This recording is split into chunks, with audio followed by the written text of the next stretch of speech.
On Hulu Plus, I caught a comedy. Yeah, it's I'm Gonna Get You Sucka from Keenen Ivory Wayans. I believe this is the first of their spoof efforts. I know most of you are probably actually more familiar with Scary Movie, as you're kind of thinking of that as the crossover film for them, right? And that was a spoof movie, but as the franchise grew, it wasn't so much about them. Anyways, Keenen Ivory Wayans plays Jack Spade. He's in the military, he's coming home, finds out his brother OG'd over gold. He wore too much gold chains and it killed him. Weighed him down, he couldn't breathe. Yeah, it's sort of like Naked Gun, but in a blaxploitation sense. Anyways, he teams up with this guy Slade, who I was thinking, this guy looks familiar, who is he? And he is the history teacher from Bill and Ted's Excellent Adventure.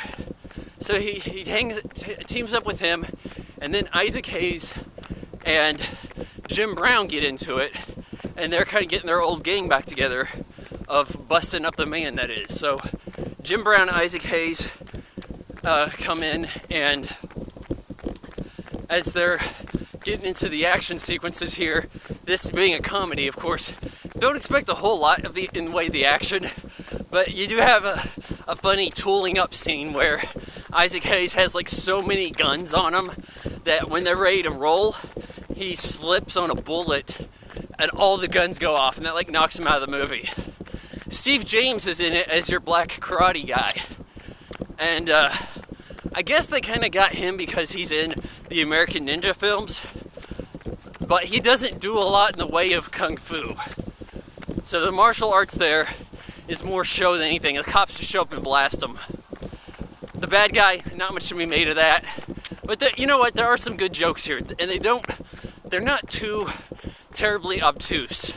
Like, there's a simple poster in the background of the police station. 10 most ugly. 10 most wanted. Hey, I saw that. I got a little bit of a laugh. I like the way that, and this is before we've gotten overboard with the spoof movie. So you gotta give credit here before it's done today. So, for example, Jack's mom fights. He doesn't like his mom fighting his battles for him. But she goes in and is clearly a white guy with a wig and a mustache doing backflips, or back handsprings and stuff. And it's very obvious, and that's what makes it funny. But, Jack Spade mans up some.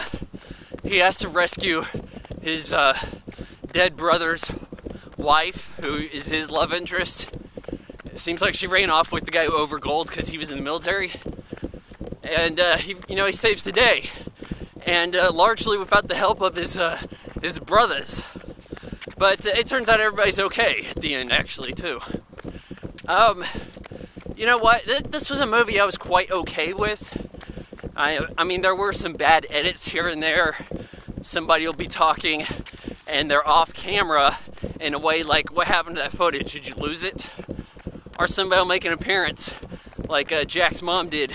This elevator just kind of sounds, and then it's already open and there she is. It's like, oh, did you not get a shot of the elevator in use? Or a dramatic entrance? That's a little odd. Just a few little things. But overall, for a kind of cheaper film that's treading new water at the time, I gotta say that I'm Gonna Get You Sucker. I'm giving 2.5 out of 4 stars.